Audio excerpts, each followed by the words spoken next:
ക്ഷേത്രത്തിലേക്ക് പോയാൽ നമ്മുടെ കൺമുന്നിൽ ആദ്യം ദൂരെ നിന്ന് ശ്രദ്ധയിൽപ്പെടുക എന്തായിരിക്കും? ആ ക്ഷേത്രത്തിൻ്റെ കൊടിമരമായിരിക്കും, ധ്വജസ്തംഭം. അത്ര ഉയരത്തിൽ ദൂരെ നിന്നത് കാണാം. ശരിക്കും ക്ഷേത്ര ചൈതന്യം കൊടിമരത്തിൽ ഉൾക്കൊള്ളുന്നു എന്നാണ് സങ്കല്പം. കാരണം കൊടിമരത്തിൻ്റെ ആധാരശില ക്ഷേത്ര പ്രതിഷ്ഠയുടെ ശിലയോട് ചേർന്ന് തന്നെയാണ് തുടങ്ങുന്നത്. അവിടെ നിന്നും ഗണിത ശാസ്ത്രപ്രകാരം, ക്ഷേത്ര വാസ്തുവിദ്യ പ്രകാരം ഭൂമിക്കടിയിലൂടെ അതിൻ്റെ വേരുകൾ എത്തിച്ചിട്ട് കൊടിമരം ക്ഷേത്രത്തിനു മുന്നിൽ സ്ഥാപിക്കുകയാണ്. അവിടെയാണ് നമ്മൾ നേരിൽ കാണുന്ന കൊടിമരം. ഇപ്പോൾ കൊടിമരത്തിൽ കുണ്ടലിനി ശക്തി കുടിയിരിക്കുന്നു എന്നാണ് സങ്കല്പം. വാർഷികോത്സവം തുടങ്ങുമ്പോൾ, കൊടിയേറുമ്പോൾ ഈ കുണ്ടലിനി മൂലാധാര ചക്രത്തിൽ നിന്നും ഉണർന്ന് ഏറ്റവും മുകളിൽ സഹസ്രാര പത്മത്തിൽ കൊടിമരത്തിന് മുകളിൽ എത്തി ചൈതന്യം പ്രസരിപ്പിച്ച് നിൽക്കും എന്നാണ് കരുതപ്പെടുന്നത്. അങ്ങനെയാണ് കൊടിമരത്തിന്റെ പ്രാധാന്യം. ഇപ്പൊ ശബരിമലയിലെ കൊടിമരത്തിന് ചരിവ് വന്നപ്പോൾ, അത് ശ്രദ്ധയിൽപ്പെട്ടപ്പോൾ 2017 കൊടിമരം മാറ്റിസ്ഥാപിക്കാൻ നടപടിയെടുത്തു. 2017 ഫെബ്രുവരി 18 കൊടിമരം ഇളക്കി മാറ്റിയത്. കൊടിമരം ഇളക്കി മാറ്റുമ്പോൾ എത്രയും വേഗം അതിൻ്റെ ചൈതന്യം ക്ഷേത്ര പ്രതിഷ്ഠയിൽ ആവാഹിച്ചിട്ട് കൊടിമരത്തിനകത്തുള്ള തേക്ക് മരം അഗ്നിയിൽ ലയിപ്പിക്കണം എന്നാണ് വിധി. അപ്പം അതുപ്രകാരം അതിനന്ന് ചുമതല വഹിച്ചിരുന്ന അന്നത്തെ തന്ത്രി ഖണ്ഡര് രാജീവര് ഉടൻ തന്നെ അത് ദഹിപ്പിക്കാനുള്ള ഏർപ്പാട് ചെയ്തിരുന്നു. പക്ഷേ എല്ലാവരെയും ഞെട്ടിച്ചുകൊണ്ട് കൊടിമരം ഇളക്കിയപ്പോൾ കണ്ടത് അതിനകത്ത് തേക്ക് മരം തടിയല്ലായിരുന്നു, പകരം കോൺക്രീറ്റ് ആയിരുന്നു. അതാരും പ്രതീക്ഷിച്ചില്ല.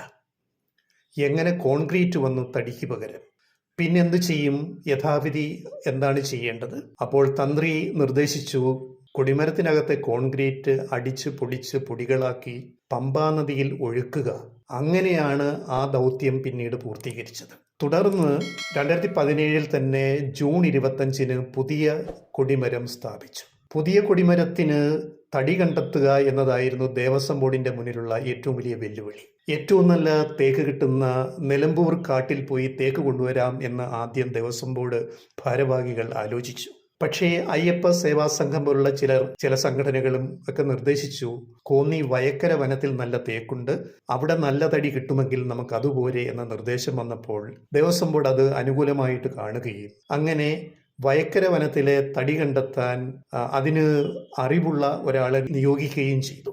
അങ്ങനെയാണ് ഓമലൂർ സ്വദേശി ഹരിദാസൻ നായർ, തോട്ടത്തിൽ ഹരിദാസൻ നായർ പുതിയ കൊടിമരത്തിനുള്ള തേക്ക് മരം വയക്കര വനത്തിൽ പോയി കണ്ടെത്തുന്നത്. അദ്ദേഹം അതിനെപ്പറ്റിയാണ് നമ്മളോട് വിവരിക്കുന്നത്. സമൃദ്ധമായ തേക്കുള്ള നിലമ്പൂര് തൊട്ട് തേക്കന്വേഷിച്ച് സേവാസംഘം പ്രവർത്തകർ നടന്നിട്ട് ലഭിക്കാത്ത സാഹചര്യത്തിൽ കോന്നിയിലെ DFO ആയിട്ട് ബന്ധപ്പെടുകയും കോന്നിയിലെ വയക്കരയിലെ ഫോറസ്റ്റ് ഇപ്പം വെട്ടിക്കൊണ്ടിരിക്കുകയാണെന്നും അവിടെ ഇതിന് യോജിച്ച തേക്ക് നിപ്പുണ്ടെന്നും അറിയിച്ചതനുസരിച്ച് ദേവസ്വം ബോർഡ് മെമ്പറായിരുന്ന കുമാരൻ അവരുകളുമായി സംഭവ സ്ഥലത്ത് ചെല്ലുകയും ദേവസ്വം മൂത്താശാരി അതിൻ്റെ യോഗ്യത പരിശോധിക്കുകയും രണ്ടാമത്തേത് ഉത്തമമാണെന്ന് കണ്ട് അതിനെ അടയാളപ്പെടുത്തി പോരുകയും ചെയ്തിട്ടുള്ളതാകുന്നു. ഇതിൽ ഈ കൊടിമരം, പ്രത്യേകിച്ചും ഒരു പ്രധാന ക്ഷേത്രത്തിൽ, ശബരിമല പോലുള്ള ഒരു ക്ഷേത്രത്തിലെ കൊടിമരം മാറ്റി സ്ഥാപിക്കാൻ പുതിയ തേക്ക് അന്വേഷിക്കുമ്പം അതിന്റെ ഒരു ഗുണം എന്നുള്ളത് എന്താണ് ഇതിനകത്ത്? മൂത്താശാരിയാണ്, ദേവസ്വത്തിന്റെ മൂത്താശാരിയാണ് അതിന്റെ മൂല്യം നിർണ്ണയിക്കുന്നത്. എന്നിട്ട് തേക്ക് മുറിച്ചെടുത്തിട്ട് പിന്നെ എന്ത് ചെയ്തിട്ട് അതിന്റെ കണ്ടുപിടിച്ച തേക്ക് തന്ത്രി ഖണ്ഡര് രാജീവര് വേണ്ട പൂജകൾ നടത്തി 2 ക്രെയിൻ കൊണ്ടുവന്ന് ഒന്നുകൊണ്ട് താങ്ങി ഒന്നുകൊണ്ട് കെട്ടിപ്പിടിച്ചു. പൂജ ചെയ്ത് കൊടുത്ത ആയുധങ്ങൾ, തന്ത്രി പൂജ എടുത്തു കൊടുത്ത ആയുധങ്ങൾ ഉപയോഗിച്ച് അത് വെട്ടി 1 ക്രെയിൻ കൊണ്ട് താങ്ങി ലോറിയുടെ പ്ലാറ്റ്ഫോമിലേക്ക് കയറ്റുകയും മറ്റേത് കൊണ്ട് താങ്ങി ഇറക്കി അത് കയറ്റി 30 ടൺ ഭാരമുണ്ടായിരുന്നു. അത് പമ്പയിൽ കൊണ്ടുവന്ന് 6 മാസം 300 ബാട്ട നല്ലെണ്ണയ്ക്കകത്ത് ഇട്ടിരുന്ന് മരുന്നുകളെല്ലാം ചേർത്ത് ശുദ്ധി വരുത്തി വേണ്ടത്ര രീതിയിൽ അതിനെ ചെറുതാക്കി 50 പേരുടെ സംഘം അടങ്ങുന്ന വാളണ്ടിയർമാര്. ഈ തേക്കിന് എത്ര വർഷം പഴക്കമുണ്ടെന്നോ അല്ല എന്തെങ്കിലും? 1953 തേക്കാണ്. അതിന്റെ ആ നമ്പരും ഒക്കെ എൻ്റെ ഉണ്ട്, പടവുമല്ലോ. ഈ വയക്കര എന്ന് പറയുമ്പോൾ കോന്നിയിൽ എവിടെയായിട്ട് വരും? കോന്നിയിൽ നിന്ന് ഒരു 10 കിലോമീറ്റർ കിഴക്കോട്ട് പോകും. അതായത് തണ്ണിത്തോട് റൂട്ടാണോ അതോ? തണ്ണിത്തോട് പോവാ, അവിടുന്ന് ഇടത്തോട്ട് അച്ചൻകോവിൽ പോകുന്നു. അച്ചൻകോവിൽ റൂട്ടിൽ. അച്ചൻകോവിൽ വനത്തിലെ തേക്ക്. വനത്തിലെ തേക്ക്, ഒറിജിനൽ വനത്തിലെ തേക്ക.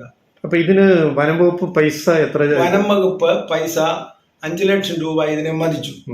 അന്നത്തെ ബഹുമാനപ്പെട്ട മുഖ്യമന്ത്രി ഉമ്മൻചാണ്ടി സാറിനോട് അന്നത്തെ Devaswom board president Govindan Nair, advocate Govindan Nair അദ്ദേഹത്തിന്റെ അഭ്യർത്ഥന അനുസരിച്ച് ആ തേക്ക് അദ്ദേഹം സൗജന്യമായിട്ട് വനം വകുപ്പ് തുക ഈടാക്കി.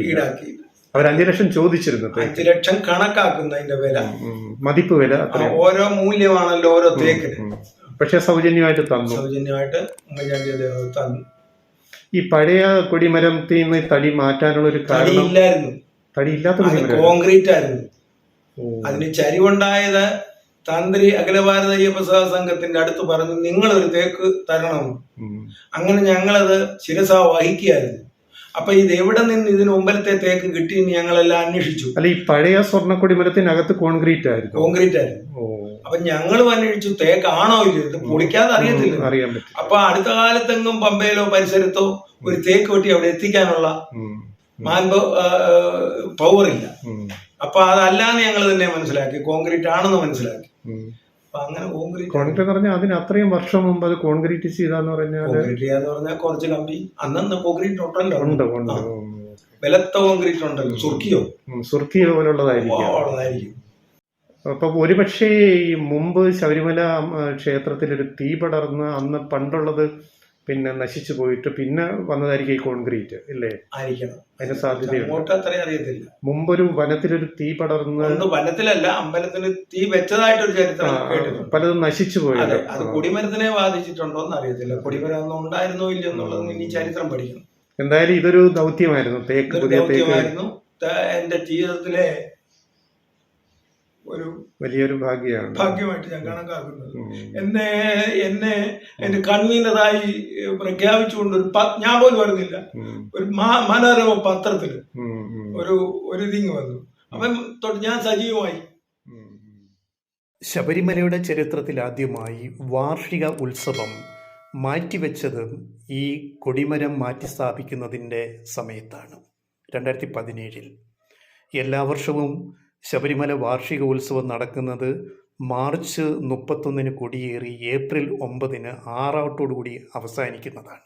എന്നാൽ കൊടിമരം മാറ്റിവെക്കേണ്ടതുകൊണ്ട് ആ വർഷം ഉത്സവം നീട്ടിവെച്ചിട്ട് പിന്നെ ജൂൺ അവസാനമാണ് നടത്തിയത്. ജൂൺ 25 പുതിയ കൊടിമരം സ്ഥാപിച്ച് അന്ന് തന്നെ മറ്റൊരു സംഭവം എല്ലാവരെയും ഞെട്ടിച്ച് ഉണ്ടാവുകയും ചെയ്തു. കൊടിമരം സ്ഥാപിച്ച് മണിക്കൂറുകൾക്കുള്ളിൽ തന്നെ ആ കൊടിമരത്തിൻ്റെ ചുവട്ടിൽ മെർക്കുറി ഒഴിച്ചു അതിൻ്റെ സ്വർണം പൂശിയതിന് പഞ്ചവർണ്ണ തട്ടിലെ സ്വർണത്തിന് കേടുവരുത്തി എന്നുള്ളതാണ്. മെർക്കുറിയിൽ ഈ പൂശിയ സ്വർണം ഒലിച്ചു പോവുകയും ചെയ്തു. ആന്ധ്രയിൽ നിന്ന് വന്ന 5 പേരെ പോലീസ് അറസ്റ്റ് ചെയ്ത് ചോദ്യം ചെയ്തപ്പോൾ അവർ പറഞ്ഞത്, ആന്ധ്രയിൽ ക്ഷേത്രങ്ങളിൽ പുതിയ കൊടിമരം സ്ഥാപിക്കുമ്പോൾ ഇങ്ങനെ പാദരസം ഒഴിക്കാറുണ്ട്, അതൊരു ചടങ്ങാണ്, വിശ്വാസമാണ്, ഞങ്ങൾ അതാണ് ചെയ്തത് എന്നാണ് അവർ മറുപടി പറഞ്ഞത്. പാദരസം എന്ന് പറഞ്ഞാൽ അവർ ഒഴിച്ചത് മെർക്കുറി ആയിരുന്നു. കൊടിമരം മാറ്റി സ്ഥാപിച്ചതിന് ആകെ ചെലവ് 3,20,00,000 രൂപ.